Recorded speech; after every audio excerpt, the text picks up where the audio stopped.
queréis podemos empezar. Buenas tardes. Hoy, yo estoy muy contenta porque han venido dos de mis profesores, Jorge Richman y Carmen Madorrán, y Alberto García, del libro de Jorge, Bioética, por aquí. Y nada, pues cuando queráis podéis empezar. Bueno, pues muy buenas tardes. Supongo que habrán hecho pruebas de sonido y eso. Si no, nos avisarán desde Se oye bien. Se oye muy bien. Está todo correcto, Jorge. Buenas tardes. Pues Alberto García Teresa en primer lugar, después Carmen Madorrán van a intervenir marcando un poco pues esta reflexión de simbioética, y al final yo también un poco como autor algo me tocará decir, ¿no? Bueno, pues lo primero, muchísimas gracias a todas por acercaros, gracias a las que estáis allí detrás de la cámara, gracias al espacio por permitir que el discurso crítico, que la reflexión, pues bueno, nos acompañe en el día a día. Y lo que venimos a presentar hoy es eso, es Simbioética, este libro que viene a hablar de elementos para una ética ecologista y animalista en el seno de una nueva cultura de la tierra gaiana, que ahí es poco, ¿no? Bueno, pues como sabéis, casi todos yo creo que conocéis ya a Jorge Richman. Él es dos matices, yo creo que para ver la amplitud de su mirada y sobre todo la inquietud que mueve siempre su pensamiento. Él es licenciado en matemáticas, mientras estaba haciendo esa licenciatura empezó a estudiar, simultaneó durante un tiempo sus estudios en filosofía, se doctoró en ciencia política con un trabajo sobre los verdes alemanes, por el Partido de los Verdes. Terminó siendo profesor de filosofía moral, primero en Barcelona, en la Universidad de Barcelona, y después en la Autónoma de Madrid, esporádicamente en otras. Asimismo es traductor, literario, es un poeta fundamental dentro de la literatura española contemporánea, y todo ese marco, ese bagaje de cultura, ya digo, de inquietud, va tejiendo una mirada, digamos, insumisa, una mirada nada complaciente con lo que está pasando. Lo que está pasando siempre. Los ensayos de Jorge, sobre todo a partir de los 90, empezó a publicar ensayos más centrados en temática sociopolítica, también filosóficas, pero es a partir del siglo XXI ya cuando arranca de manera más nuclear, se empieza a centrar más en el ensayo, en abordar cuestiones de filosofía moral, cuestiones de ética y política, siempre vinculadas al conflicto ecosocial. Muchas veces cuando releemos a Jorge, esos textos de hace 20, 25 años, estremece ver que vaya, está hablándonos de hoy, pero con las reflexiones de la coyuntura que había entonces. Realmente sus textos no, y eso le pasa también en Simbiótica, no busca hacer un diagnóstico de lo que está ocurriendo hoy en día. Parte de que, bueno, da un par de pinceladas de la coyuntura en la que estamos, de la crisis ecosocial en el momento, en el grado en el que estamos, y bueno, a partir de ahí arranca su reflexión. Creo que eso es muy importante, porque la gente que intenta, o sea, no son textos de concienciación sobre la crisis ecosocial, no son reflexiones a partir de ahí. Y eso es lo que le da tanto valor a Jorge, yo creo. El avanzar siempre, el ir por delante de lo que está ocurriendo. Bueno, sabéis todas la situación de inminencia del colapso en el que estamos metidas, cómo todos los picos extractivos se van superando, cómo los panoramas, los escenarios, digamos, menos desastrosos, las previsiones pues se van saliendo, ¿no? Bueno, pues las pautas políticas que se habían dado de no subir más de tanto, no contaminar más de tanto, se van quedando atrás rápidamente y nos vamos encaminando pues a esa crisis existencial, esa crisis de civilización que realmente es el punto de partida de este libro. Desde la urgencia ve queda poco tiempo, como dice él, cómo hemos sido capaces de meternos en una trampa a la que no sabemos si vamos a ser capaces de salir. Todo el trabajo de Jorge parte de una serie de centros. Uno de ellos es la asunción de los límites, que he ido siempre marcando y que son, digamos, el punto de partida de mucho de su pensamiento, de buena parte de su pensamiento. La asunción de límites, por un lado, se dirigiría hacia la autocontención, es decir, dejar espacio para que lo otro pueda vivir, los otros animales, los otros seres sintientes, las generaciones futuras. Y también la autoconstrucción, esa autoconstrucción individual siempre dentro de un marco comunitario. Eso nos hace que somos interdependientes y ecodependientes. Él escribió en 2003, hace 20 años, esa frase hermosísima que daba título a un libro que decía: todos los animales somos hermanos. En sembiótica avanza mucho más, va más allá de, ¿no? Pero me gusta ver esa semilla. Que Jorge no tiene una coherencia importante dentro de su obra, dentro de su trayectoria, porque él siempre habla de que él va avanzando en círculos concéntricos, en una espiral. Va girando, va avanzando, va profundizando y afortunadamente nos va acompañando también en procesos de reflexión colectiva.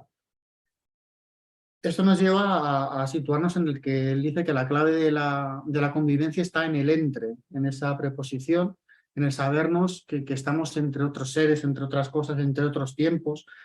Y por toda esa crisis, él dice que estamos en el siglo de la gran prueba. Hace ya unas cuantas décadas que habló de ello, y cada día efectivamente esa gran prueba nos pone más a prueba, ¿no? Valga la redundancia. Jorge lo que hace en sus ensayos es plasmar las líneas motoras para pensar otra forma de construir el mundo.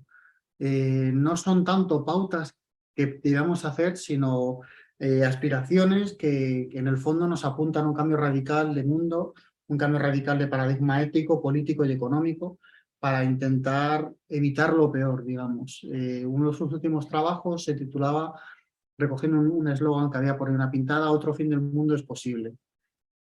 Desde esa articulación de una esperanza contrafáctica, de una esperanza a pesar de cómo están las cosas, el seguir caminando,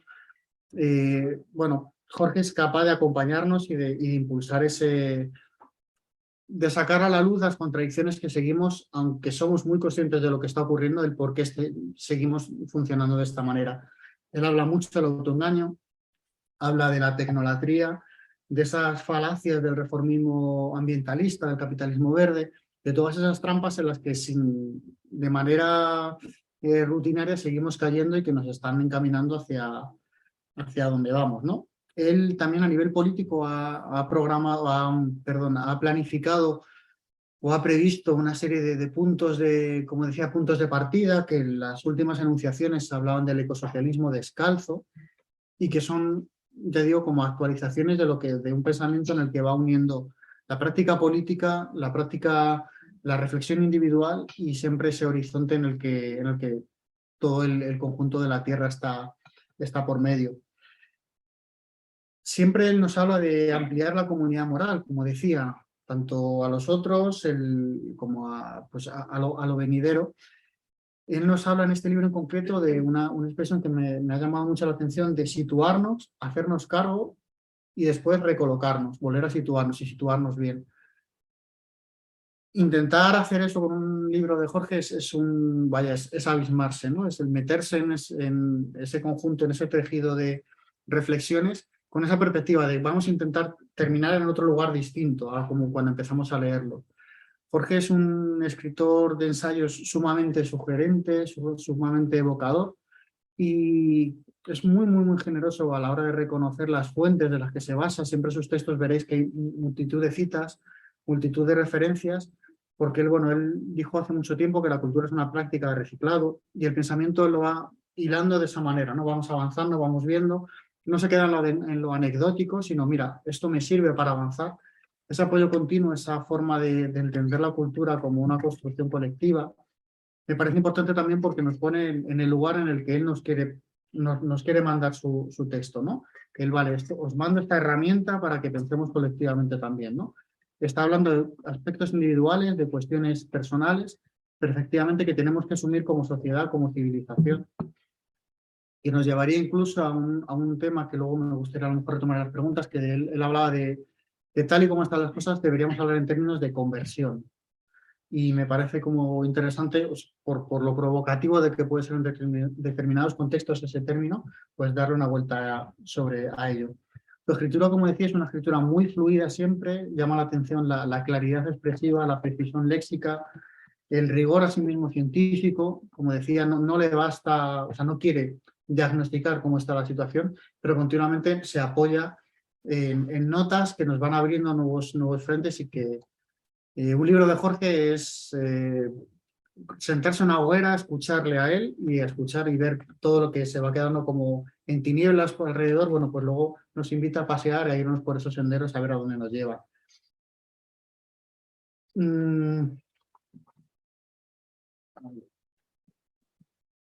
Quería, antes de darle paso a Carmen, hablar de dos ideas que me han parecido muy interesantes y muy bonitas, también desde la perspectiva poética que tiene Jorge, que era, por un lado, cuando habla de la práctica de la simbiótica, habla del concepto de volver a casa.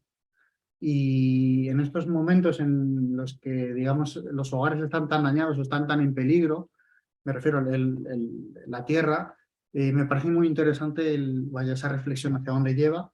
Y luego aquello de la filosofía como práctica de sosiego, como una práctica que nos requiere atención y que tiene mucho que ver efectivamente también con su práctica poética, con esa mirada atenta, penetrante del mundo para intentar formularlo y reflexionarnos y llevarnos a un lugar distinto. Desde ahí, esas tres claves que articulan este libro, el biocentrismo gaiano, la simbiosis entre naturaleza y cultura y la transmisión, pues creo que podemos entender cuál es también la práctica de Jorge como docente, ¿no? Él habla en el libro, dice que la transmisión es de donde le permite sacar aliento. Y vaya, pues estamos de enhorabuena porque no solamente él disfruta transmitiéndonos, sino nosotros disfrutamos mucho y aprendemos mucho escuchándolo y acompañando su pensamiento y su reflexión. Así que, bueno, pues os invito a todos y a todas a profundizar en este libro. Y ahora Carmen nos va a dar un poquito más de pistas sobre él. Fenomenal, pues muchas gracias. Bueno, después de toda esta introducción, ¿no?, que hacía Alberto, gracias también a los asistentes virtuales también y a la librería, a Jorge, a Marcos, el editor del libro, también por contar conmigo para una mesa como esta, ¿no? Vamos a intentar no destriparlo del todo, pero vamos a hablar un poco, vamos a proponer algunas conversaciones posibles con el libro. Yo creo que la primera vez que escuché hablar a Jorge fue precisamente en una librería, en otra librería de Madrid, en un curso de la Fundación Nociones Comunes. Yo estaba entre el público, estaba estudiando entonces la carrera de filosofía y Jorge estaba hablando de Machado. Yo creo que alguien le había preguntado algo y estaba hablando de Machado y entonces alguien me dijo, porque iba con compañeros de la carrera, este es Jorge Richman y va a ser nuestro profesor el año que viene, ¿no?, porque se lo traen a la Autónoma. Y bueno, pues ya la curiosidad, yo ya había ido ahí porque me interesaba. Efectivamente el año siguiente, ¿no?, fue mi profesor de filosofía política y desde entonces lo es de muchas más cosas, ¿no? Me da un poco de vértigo que se empeñe en pensar que yo tengo algo que decir de este libro, pero a la vez pues me alegro de que lo haga, ¿no?, porque sí me interesa mucho lo que escribe también y creo que estamos un poco todos aquí por eso, así que podemos compartir como lectores y lectoras de Jorge algunas notas y estando él presente pues podrá decir también aquí bastante, ¿no? Lo que voy a hacer es plantear tres conversaciones posibles con simbioética, que podrían ser también con algunos otros trabajos recientes de Jorge. El primero tiene que ver con el tipo de filosofía que encontramos aquí, ¿no?, que encontramos en simbioética, con cómo Jorge se acerca a la filosofía, que es para mí de una forma tan imprescindible como infrecuente, ¿no? Y me explico. Desde ese asombro, ¿no?, que lo dicen las primeras páginas, desde el asombro que le genera lo que podemos hacernos unos a otros y hacerle a la biosfera, va explorando pensamientos e ideas centrales de la ética y la reflexión política, tales como pues, la amplitud de la comunidad moral, que decía Alberto, el papel de la responsabilidad, de la libertad, de la autonomía, de la dominación y de nuestra relación también con el mundo digital y la tecnología, como se mencionaba, por decir solo algunos de ellos, ¿no? Vemos grandes temas que aparecen ahí. Si es imprescindible, su aproximación a la filosofía es por la lucidez, ¿no?, con la que es capaz de mirar algunos de esos problemas filosóficos a la luz de la crisis ecosocial, o sea, de pasar por ese tamiz, que es algo pues, que no abunda, y además por manejar, como se ve en el libro, en muchos de ellos, pero en este yo creo que es el que tiene la amplitud de notas al pie, ¿no?, con muchísimas referencias. Maneja un acervo de autoras y autores de distintísimas tradiciones y procedencias, las conecta, las interroga y es tan abrumador en eso que podríamos estar horas y horas escuchándole o aquí leyéndole, escuchándole hablar, ¿no? Infatigable, como ese James Stewart en Caballero sin Espada, ¿no? Porque tiene algo de James Stewart en Caballero sin Espada también en esa genial película de Capra, ¿no? Y si digo que la forma de acercarse a la filosofía es infrecuente, es precisamente porque esa humildad disciplinar de entender que la filosofía, siendo muy relevante, tiene que ir necesariamente de la mano de otras disciplinas, pero no solo las disciplinas más obvias a las que cualquiera se acercaría desde la filosofía, como la literatura, la antropología, la sociología, la psicología, sino otras, también las ciencias naturales, las ciencias de la tierra, como decía antes Alberto, con unas referencias actualizadísimas. A mí Jorge me puede mandar efectivamente desde un poema hasta un artículo científico publicado en Nature ayer, ¿no? O sea, estar al día de eso, esa amplitud y esa capacidad luego de síntesis, de generar algo a partir de ello, algo propio, es muy, muy infrecuente, y más en la Universidad Española, donde no siempre se premia esta capacidad de pensamiento complejo, de pensamiento más profundo, que yo diría toma a la vez o bebe de distintos sitios, ¿no? Y en el libro también lo dice, y yo creo que merece la pena señalarlo, que si hay dos formas de entender la filosofía, grandes rasgos, ¿no? Y una tiene más que ver con esa actividad más especializada de la filosofía, como un saber de especialistas, ¿no? Que casi gira, ¿no? Sobre su propio lenguaje, con sus propios términos, más para iniciados, y otra filosofía mundana, existencial, que no deja de preguntarse, ¿no? Por las cuestiones más básicas de nuestra existencia. Y Jorge ahí cita a Gramsci, ¿no? Y dice que en ese segundo punto de vista, en esa segunda mirada de la filosofía, todos somos filósofos, todas somos filósofas, porque no podemos dejar atrás, no podemos desasirnos de ese autoexamen, ¿no? sobre la propia vida. Y eso tiene mucho que ver, y también es algo que quería destacar, con esto acabo esa primera rama que os quería señalar de simbioética o del pensamiento más filosófico de Jorge.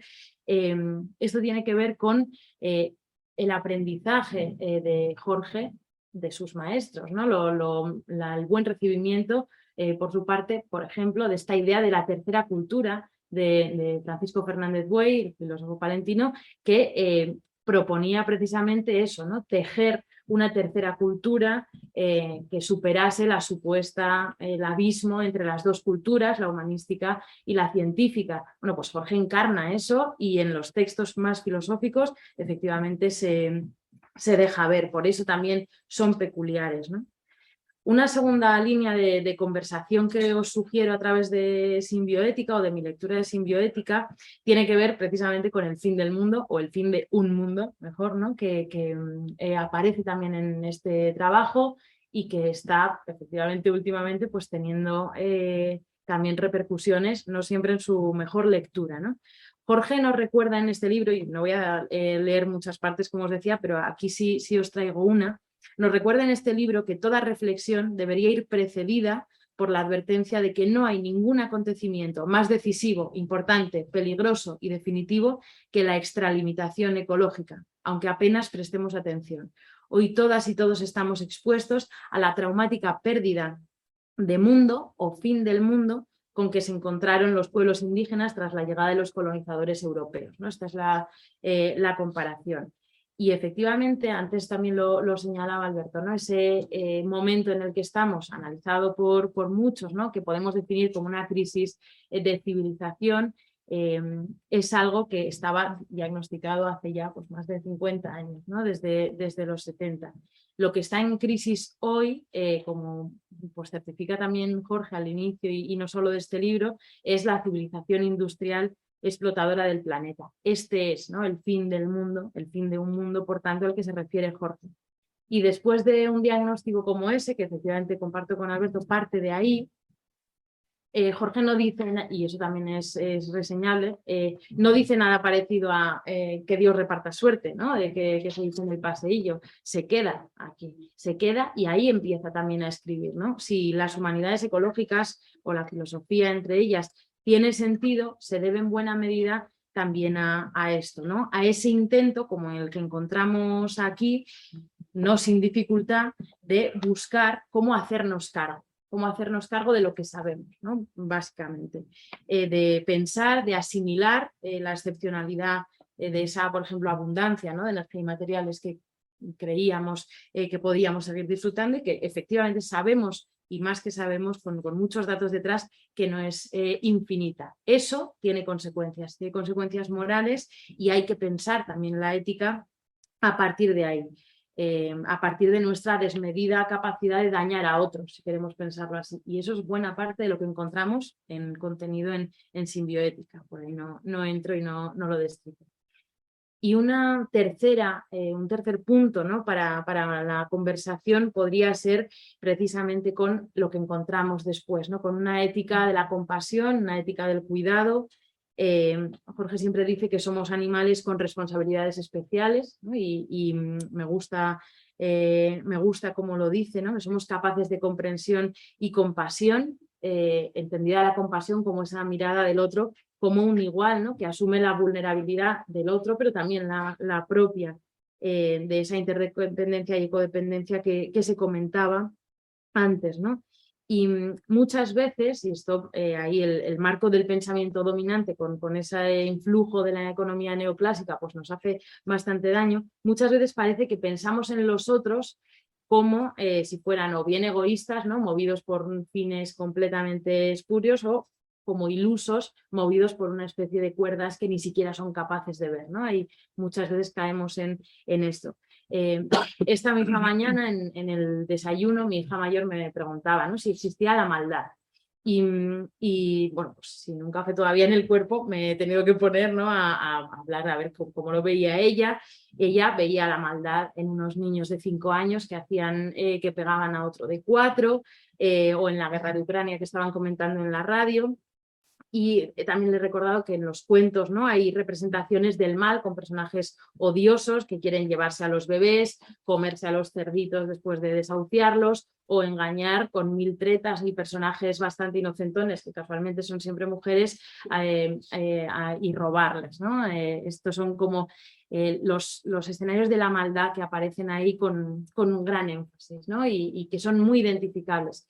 Y a la vez le explicaba que eso pues no lo encontramos tanto en la realidad, ¿no? Ese tipo de maldad que los hay, que tenemos especímenes horrendos de ser humano, pero que no lo es, que no es tan fácil, ¿no? Así que he empezado el día, como lo voy a terminar, con una versión, en este caso para los niños, de una idea de Jorge, de algo en lo que él insiste siempre, y es en la naturaleza tan ambivalente o estrictamente ambivalente de lo humano, en el hecho de que seamos capaces de lo mejor y de lo peor, ¿no? Esta es una de las cosas que yo casi primero oí a Jorge, y desde entonces intento repetirlo también en las clases, ¿no? En estas discusiones en filosofía, en antropología y ahora también en ciencias, con 18 años, que tienen, ¿no? También los estudiantes, y siempre hay una parte de la clase que cree que somos malos por naturaleza y egoístas, y otros que somos buenos, y esto como que lo desarma todo, y pues está bien empezar a hacerlo también desde muy pequeños, ¿no?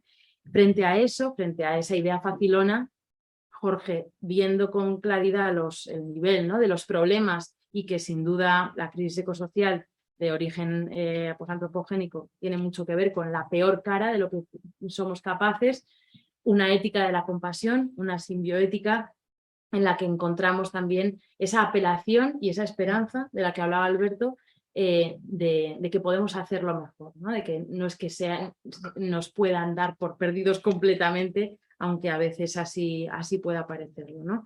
Esa idea que toma también pues el testigo de otros autores, cita muchísimos, por supuesto, ¿no? Pero como Hans Jonas, esta idea de hay que pensar una ética orientada al futuro.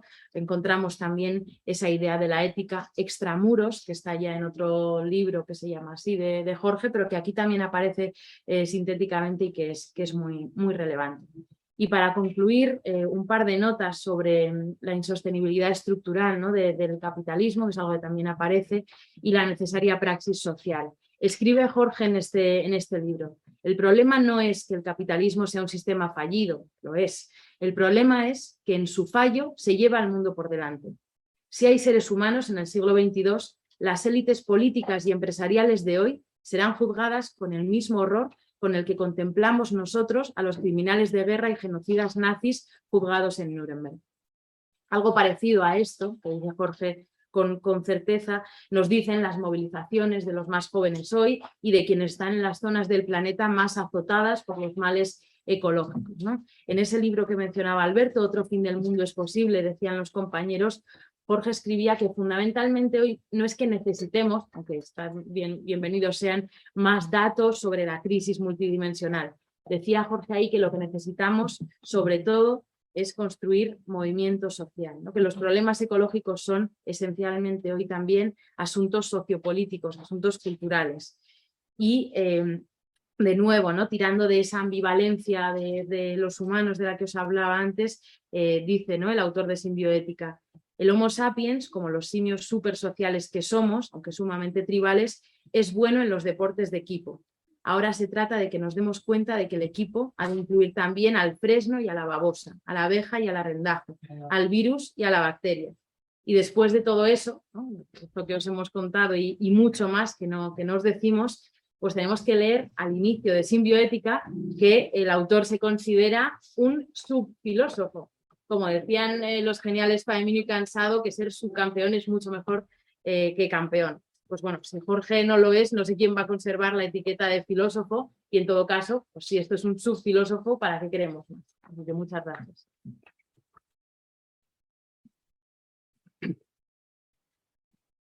Bueno, se ha podido constatar una vez más que las presentaciones de libros pues son un género literario de la exageración, pero eso es así, va con esta clase de práctica. Bueno, unas poquitas ideas más y luego pasamos al coloquio enseguida, ¿no? Decía el novelista Luis Mateo Díez hace unas semanas en otra librería allí en Cercedilla, en la librería La Guarida, ¿no?, en un acto que teníamos también, la presentación de otro libro, decía, me impresionó y lo anoté, es textual, ¿no? Pienso que la naturaleza es el pasado del hombre, decía Mateo Díez, ¿no? Subrayando además allí muy cerca, pues, bueno, en el corazón de la Sierra de Guadarrama, que la montaña no le gustaba.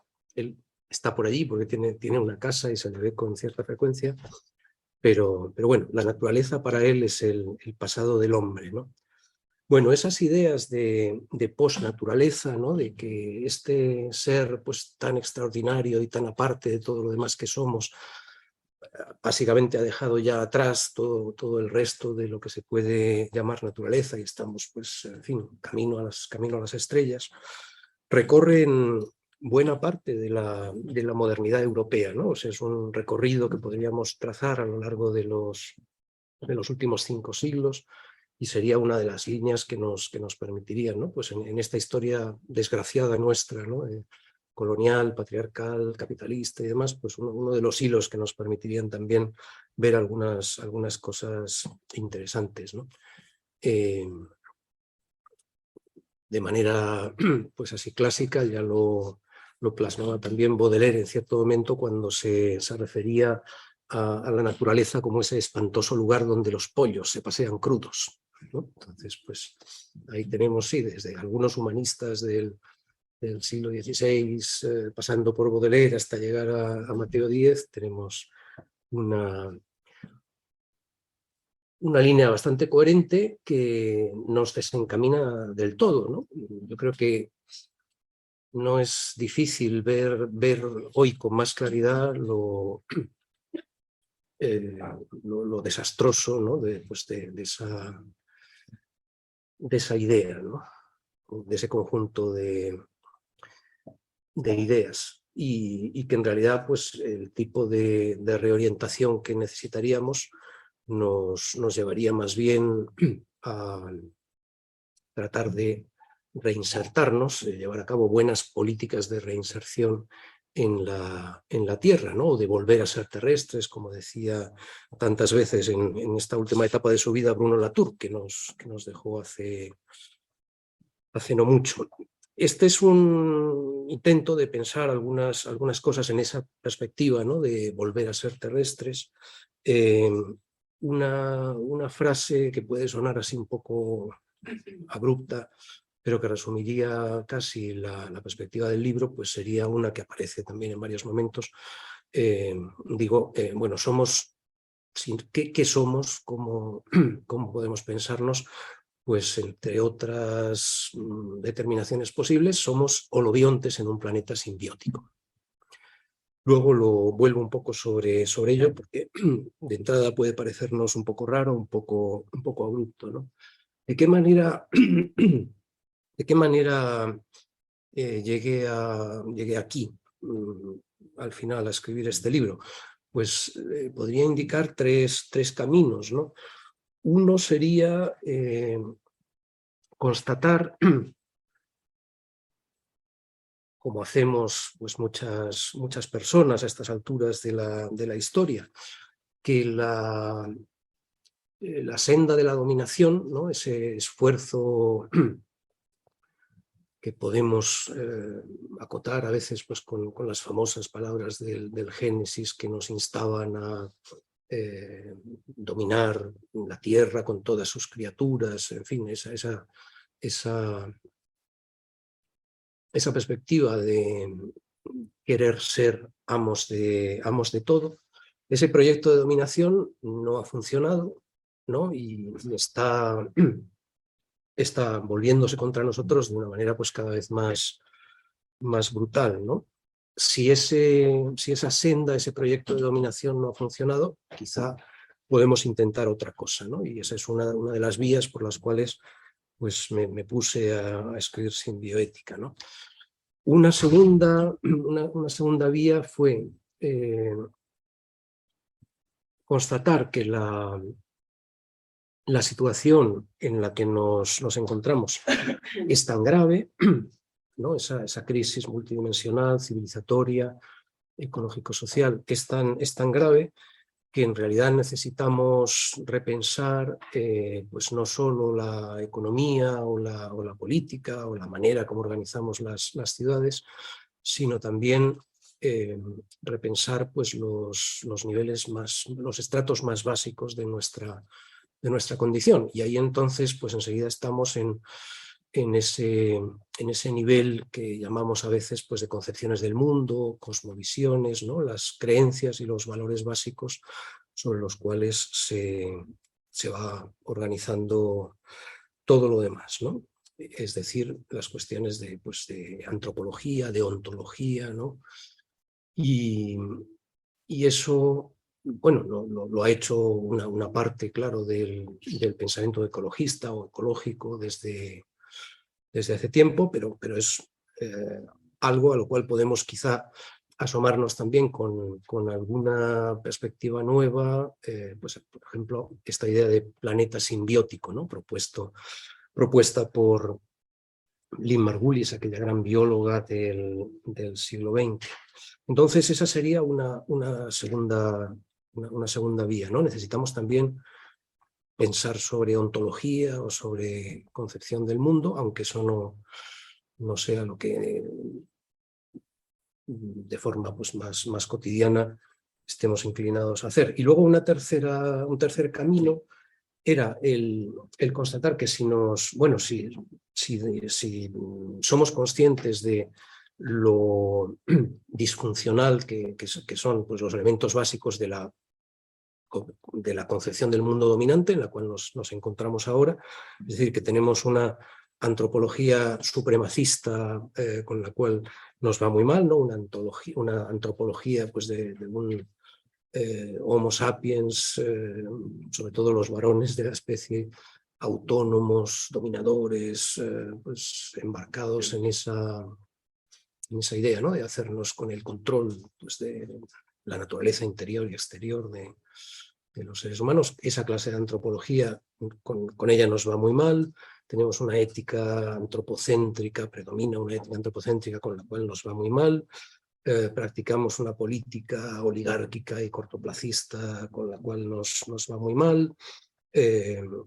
todo eso sobre las bases pues, de una ontología dualista que también nos desencamina mucho, y encima acabamos convirtiendo casi en una religión algo como el capitalismo, que es ya como el colmo de lo que a un ser razonable casi es lo último que se le podría ocurrir, pero en eso estamos, ¿no? Entonces, si somos conscientes de ese todo mal casi con respecto a la concepción del mundo dominante, sin embargo, algo que se puede, y de las raíces de esa concepción del mundo dominante, sin embargo, algo que se puede también notar es que tenemos desde hace ya bastante tiempo, ¿no? Desde la segunda mitad del siglo XX al menos, algunas aportaciones de conocimiento, ahí me refiero sobre todo ahora a ciencias naturales, pero no solo, algunas aportaciones de conocimiento que en realidad contradicen esos otros supuestos de conocimiento de la concepción del mundo dominante, y que nos permitirían, si prestáramos algo de atención, construir, ¿no? O empezar a construir pues, una cosmovisión mucho mejor, ¿no? Y eso también son algunas de las cosas que exploro un poquito en el libro, ¿no? Si nos diéramos cuenta, por ejemplo, ¿no? De que tenemos pues estamos trabajando con una noción de entropía que es pues como la que prevalecía a finales del siglo XIX, ¿no? En el estado en que se encontraba por entonces la termodinámica, que en realidad pues ha sido reubicada, superada en cierta manera por la termodinámica ya de la segunda mitad del siglo XX, ¿no? La termodinámica de sistemas abiertos o sistemas disipativos, y que esa termodinámica más reciente nos permite una visión del universo mucho más amistosa que la que era el caso de la termodinámica, esa termodinámica clásica del XIX, ¿no? Que estaba en buena medida pues, obsesionada con esa idea de la muerte térmica final de todo, ¿no? La entropía, digamos, como básicamente como una fuerza de muerte, cuando en realidad, si la vemos con esas lentes, ¿no? De la termodinámica de sistemas abiertos, es, si acaso, una fuerza de muerte que posibilita vida también. O sea, la idea que podemos tener hoy de la entropía, que por otro lado, pues, como todos los físicos y las físicas del mundo suelen decir, es quizá pues, la segunda ley de la termodinámica como ley más importante de toda la física que conocemos, en cierta forma seguro que lo es. Entonces, si esa es la ley más importante, resulta que en lugar de ser una especie de ley que nos lleva al desaguadero cósmico sin remisión, la vemos como de hecho tenemos buenas razones para verla, como la fuerza que posibilita que emerja también la complejidad y la vida, ¿no? Esa es la perspectiva un poco que surge de esa termodinámica más reciente de sistemas abiertos o sistemas disipativos. Pues hombre, tenemos ahí mimbres, digamos, para tejer un cesto de cosmovisional más habitable, mucho más habitable que el primero, ¿no? Algo parecido nos pasa con la idea de simbiogénesis, ¿no? Os decía antes, se podría resumir el libro pues, con esta frase así de somos holobiontes en un planeta simbiótico, ¿no? En un planeta simbiótico, título de un buen libro de divulgación de Lynn Margulis, porque la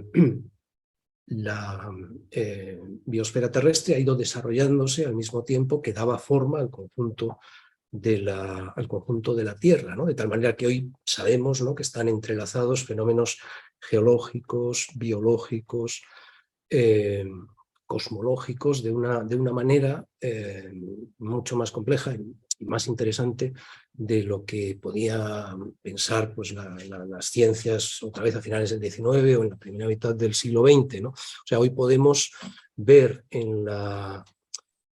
ver la evolución de la vida como no con esas lentes otra vez pues muy deprimentes, ¿no? Del darwinismo, neodarwinismo, de una especie de lucha sin fin para que prevalezcan los más aptos, que al final en el mundo en que nos encontramos son los más ricos, ¿no? Según otra vez la concepción del mundo dominante. Claro, eso es una versión muy simplificada. El propio Darwin levantaría la mano con razón y diría, cuidado, que yo he dicho las cosas un poco mejor, y es verdad. Pero hoy tenemos además toda esa elaboración ya de la segunda mitad del siglo XX, de una teoría evolutiva más compleja en la cual la selección natural darwiniana pues tiene su papel, pero es mucho más limitado de lo que se podía pensar hace un siglo, ¿no? Y en cambio las fuerzas de la simbiosis están operando, han estado operando durante cientos de millones de años a todos los niveles para llevarnos hacia este mundo en el que nos encontramos, ¿no? Entonces esa idea de simbiogénesis que formula y prueba después Lynn Margulis es también muy importante, yo creo, para esa concepción del mundo mejor a la que podríamos ir llegando si prestáramos un poco de atención también a estos cuerpos de conocimiento. Y algo parecido pasa con la teoría Gaia, ¿no? Entonces, bueno, ese es el tercer camino por el cual llego a escribir Simbioética, pues sería ese, ¿no? En lugar de... Vamos a intentar estar a la altura, al menos, de la ciencia de la segunda mitad del siglo XX, en lugar de seguir atascados en muchos sentidos a finales del XVIII, a comienzos del XIX, ¿no? Con momentos que han sido muy importantes, pero que ahora también podemos ver pues, en un contexto más amplio, ¿no? Y bueno, pues ahí ofrezco algunas reflexiones, herramientas, sugerencias para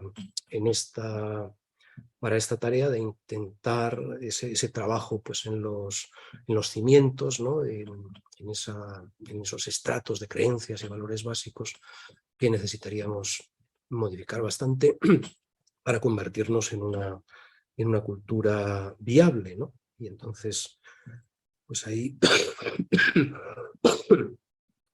estas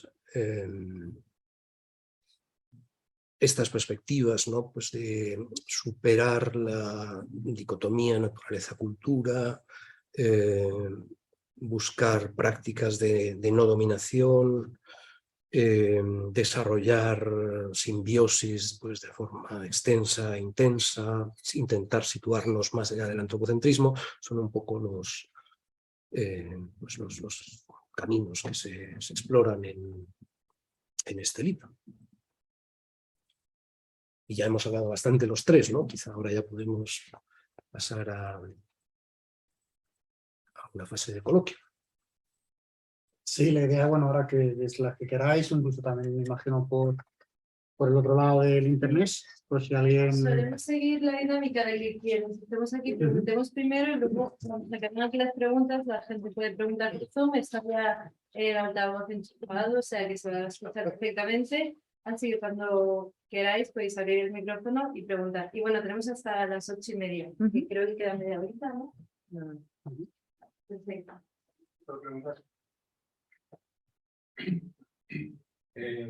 Se hablan mucho sobre el capitalismo. El capitalismo es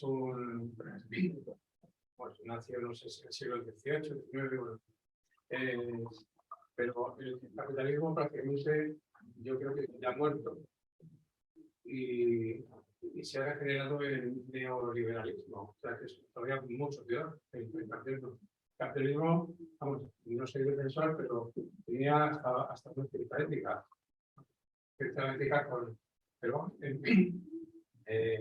creo que se ha transformado en un monstruo llamado neoliberalismo, que es lo que, o sea, va a ser muy difícil combatirlo. Con estas de reflexión.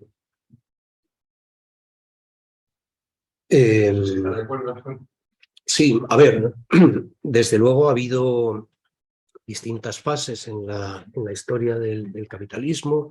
Si hablamos de capitalismo industrial, pues es una historia más o menos de siglo y medio, pero en realidad viene precedida por una serie de desarrollos, ¿no? De capitalismo comercial y las formas de dominación colonial. Es una historia que seguramente habría que hacer arrancar en el siglo XIV, ¿no? Para verla así un poco más en sus términos. Y ha habido diferentes fases y en alguna, en lo que nos toca a nosotros, pues en la fase anterior a esta neoliberal, nos acostumbramos mal. Dimos en pensar, ¿no? Las sociedades enriquecidas del centro de este sistema, dimos en pensar pues, que era posible y quizás tan normal un capitalismo pues con un capital más o menos domado, susceptible de llegar pues, a acuerdos que se respetarían con el trabajo y con otras fuerzas sociales, un capitalismo ordenado, más o menos keynesiano, capaz de imponerse a sí mismo cierta racionalidad global.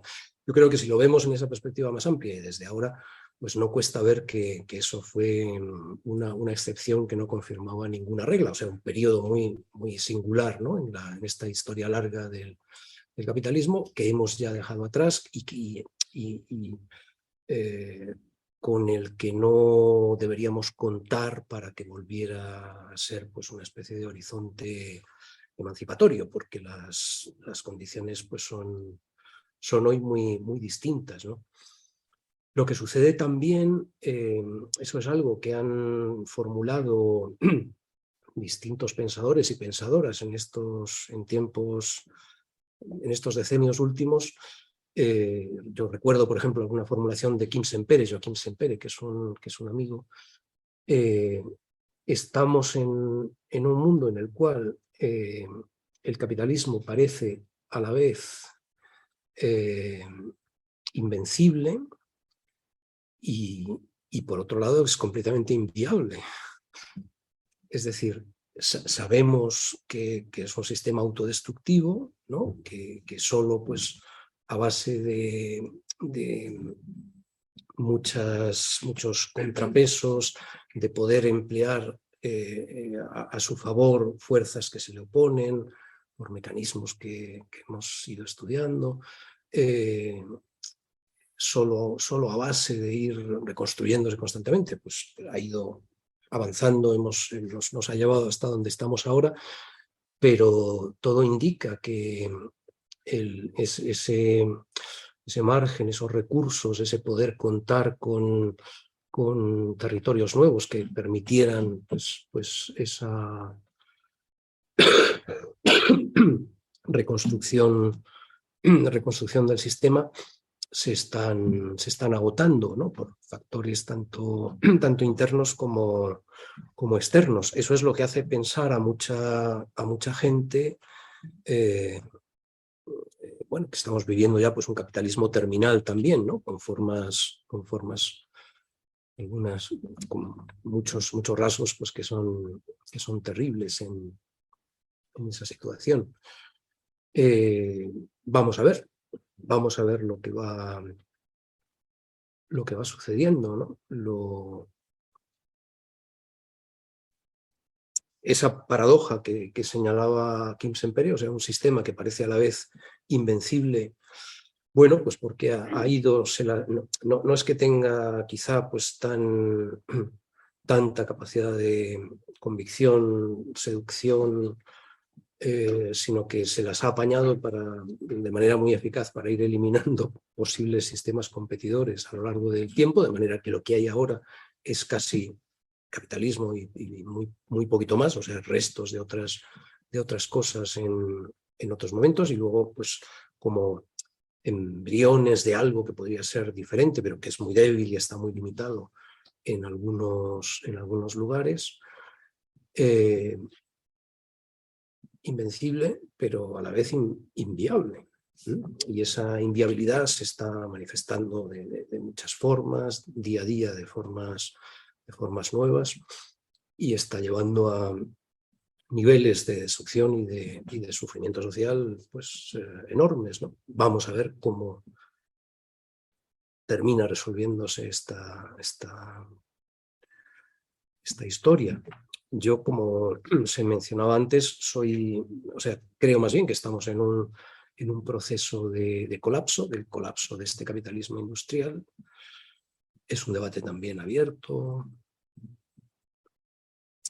Pero en fin, yo personalmente abrigo pocas dudas sobre que lo que tenemos por delante es un tiempo de rupturas, de discontinuidades muy, muy profundas, que no estamos preparados para ello y que más bien como sociedad nos negamos a ver la mayor parte de las dimensiones de esa crisis, y que esas rupturas que ya nos están sorprendiendo, digamos, ¿no? Lo van a seguir haciendo a un ritmo muy, muy rápido. O sea que lo que tenemos por delante también no son procesos de siglos, se podría pensar, ¿no? Hay quien defiende, bueno, igual que la transición del feudalismo al capitalismo, pues fue un asunto de 4 siglos, pues también ahora en un proceso de 4 siglos acabaremos en otra cosa. Los plazos, creo, son mucho más breves, ¿no? O sea, no estamos hablando de siglos, sino de lustros o de decenios.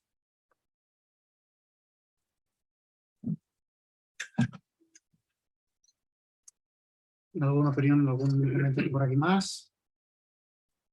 Sí, quería preguntar a decir, como la cuestión es tan obvia de que es inminente, y por qué nos negamos a verlo, como sociedad nos negamos a verlo, ¿cuáles, según tú, son las razones que hacen que, siendo algo tan evidente, ¿no?, que haya esa negación social? Yo creo que es un fenómeno complejo, ¿no? O sea, no creo que nos baste solo un tipo de respuesta para entender algo que es tan sorprendente, que nos impacta tanto, ¿no? O sea, si sabemos tanto sobre esos procesos destructivos, si hemos acumulado como sociedad mucho más conocimiento de muchos tipos, incluyendo mucho conocimiento científico sobre ese dónde estamos, sobre los procesos naturales, sociales que nos han llevado hasta aquí, ¿no? Si hemos desentrañado, en fin, si sabemos ahora tantísimo sobre el sistema climático de la Tierra, si sabemos tanto sobre lo que llamamos recursos naturales y para qué pueden servir y para lo que no, si sabemos tanto también sobre dinámicas sociales, ¿cómo es posible que parezcamos pues en fin, como el erizo deslumbrado por los faros del coche a punto de ser atropellado? Estamos ahí, ¿no? Como el pobre erizo mirando y básicamente sin hacer nada. Creo que es un fenómeno muy, muy complejo, donde habría que intentar como varias capas de explicación, ¿no? Una es la fuerza estructural, ¿no?, de este sistema de la mercancía, que ha ido ganando cada vez más espacios, mercantilizando cada vez más ámbitos, deshaciéndose de posibilidades competidoras, a veces no tanto deshaciéndolas como haciéndolas invisibles, ¿no? Los economistas, por ejemplo, subrayan, y tienen razón en hacerlo con frecuencia, cómo permanece oculta para nosotros pues la parte que es muy grande de intercambios en forma de don o de intercambios de cuidados, por ejemplo, pues en el conjunto de la actividad económica. Eso está invisibilizado, a pesar de que, comparado con los intercambios mercantiles, es una parte enorme, ¿no? Pues generalmente no la vemos. En algunos casos ha ido eliminando, en otros casos pues ha ido invisibilizando.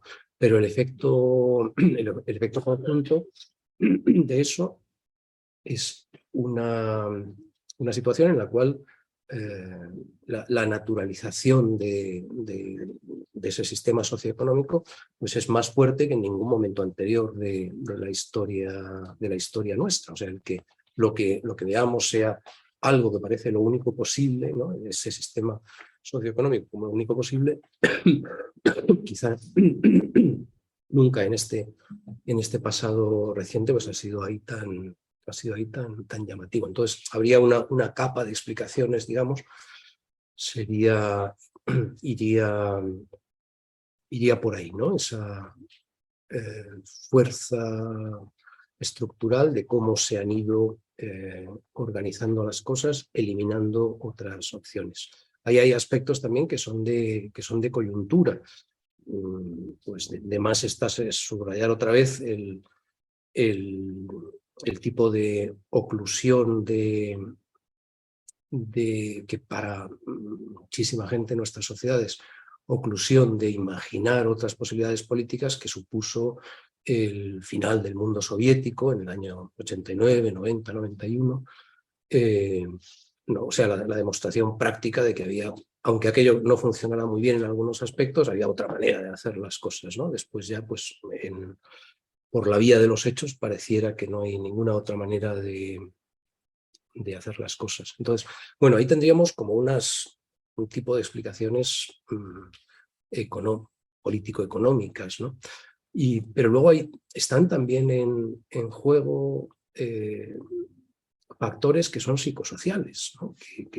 que tampoco conviene obviar, de distinta clase también, ¿no? Desde las dificultades que tenemos como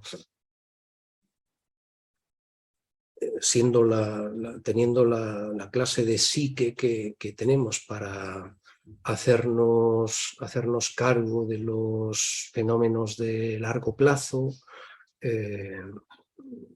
la dificultad para no sucumbir a una serie de sesgos cognitivos que, por ejemplo, en la percepción de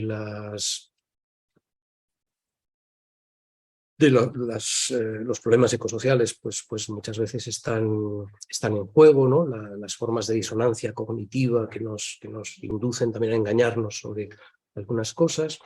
Luego habría también pues todo ese otro ámbito de los imaginarios, concepciones del mundo, que nos están también desencaminando mucho, ¿no? La fuerza que sigue teniendo inercial todavía, pues la ideología del progreso con mayúsculas, la creencia de tipo religioso pues en las posibilidades de los mercados capitalistas y de la tecnología para salir adelante en condiciones difíciles. O sea, yo creo que habría que hacer como una explicación así intentar elementos de explicación en varias capas, en varios pisos, para llegar a entender esta clase de parálisis, ¿no?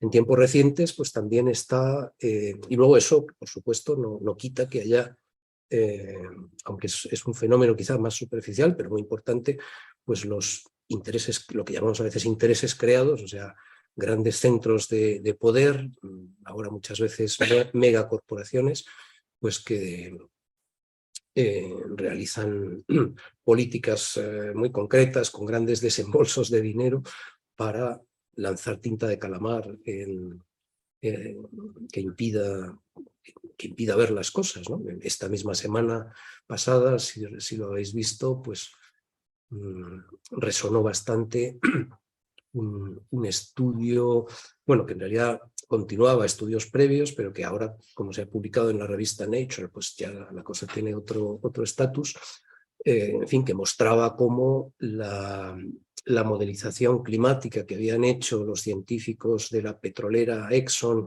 ya desde los años 70 veía perfectamente todo lo que iba a venir a partir de ahí con la misma precisión o más precisión entonces que el IPCC, que en ese momento ni siquiera existía, ¿no?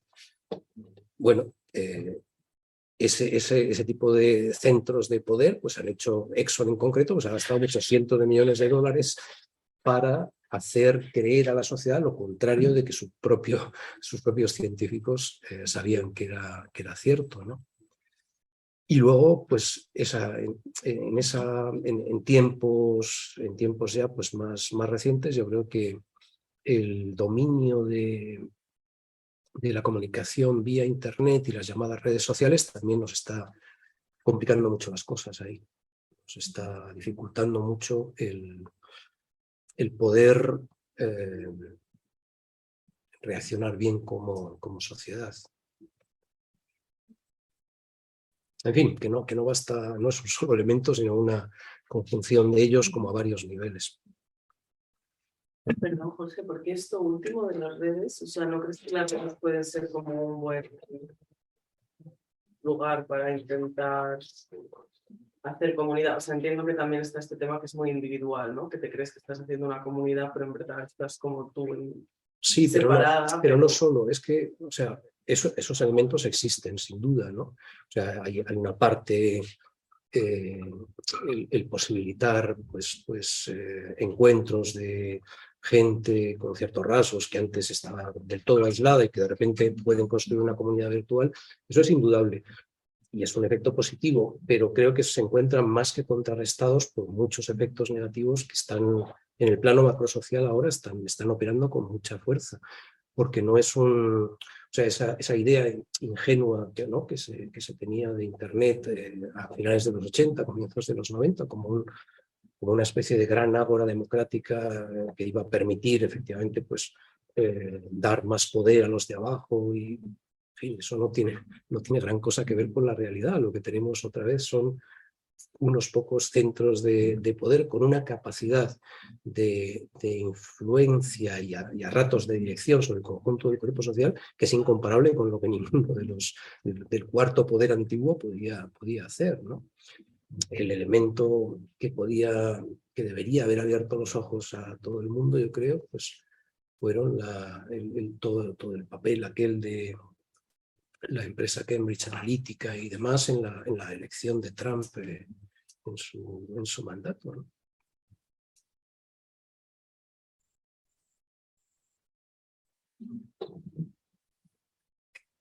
No sé si hay alguna pregunta por el otro lado de la pantalla.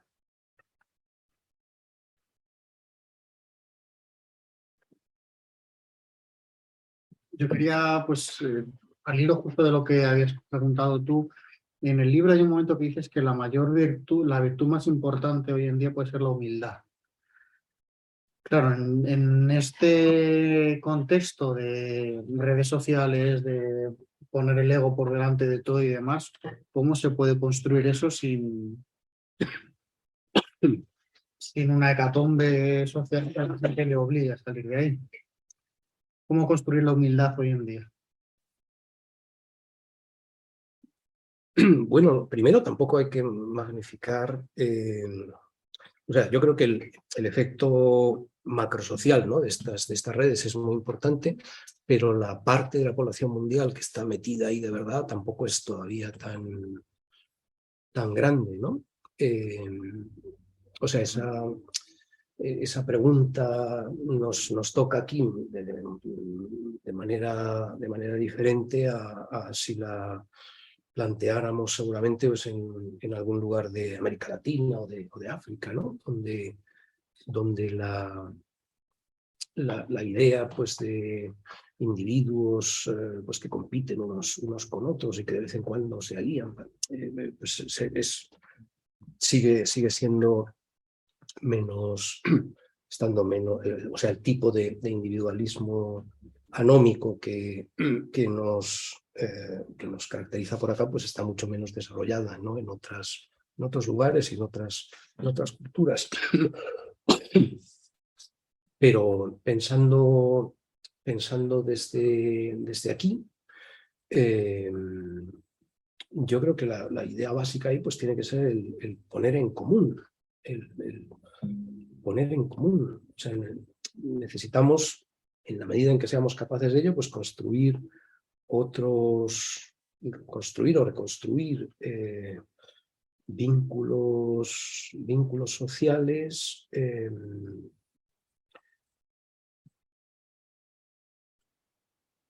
que nos permitan llegar a mejores lugares, ¿no? Y la idea de una cultura de la humildad pues tendría que venir de la mano con iniciativas prácticas en esos terrenos culturales y de movimiento social, yo creo, ¿no? Es verdad que no tenemos ahora aquí los mejores mimbres para esa clase de cestos, pero en cada momento pues toca trabajar con lo que hay, ¿no? Y hay también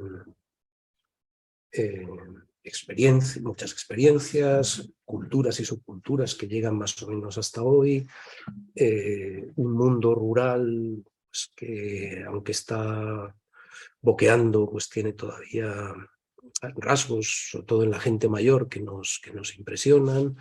Las mujeres están mejor preparadas y hacen mejor las cosas aquí que los varones en esto. En fin, hay toda una serie también de hilos de los que podemos tirar y con los que podemos trenzar cosas. Jorge, te preguntan por el chat, de la pregunta, dicen, ¿nos puedes explicar por qué aparece un tardígrado? Pensaba que sí me iba a preguntar. Lo ha preguntado Marcos de Miguel. Sí. Bueno, Marcos de Miguel, nada menos. Este es el editor. Esta es una pregunta trampa. Sí, el tardígrado es un... Se me ha olvidado, yo tengo un tardígrado de peluche azul. Tenías que haberlo traído. Se me ha olvidado traerlo. A ver si en la siguiente reunión que hagamos así con Simbioética me traigo a mi tardígrado de peluche. Bueno, los tardígrados se explica un poquito en la página de créditos del libro, os leo un par de líneas que lo explican, ¿no? Los tardígrados, animalitos microscópicos a veces llamados popularmente ositos de agua, viven en la Tierra desde el Cámbrico y seguirán en ella cuando nosotros no estemos. Son el puro emblema de la resiliencia. Pueden sobrevivir en el vacío del espacio exterior, aguantar una docena de años sin agua o soportar temperaturas extremas desde menos 200 a más 150 grados centígrados. Están en todas partes. Cuando te oprima la soledad, déjate cuidar por tu tardígrado de compañía. Puede ser el que ilustra la portada de este libro.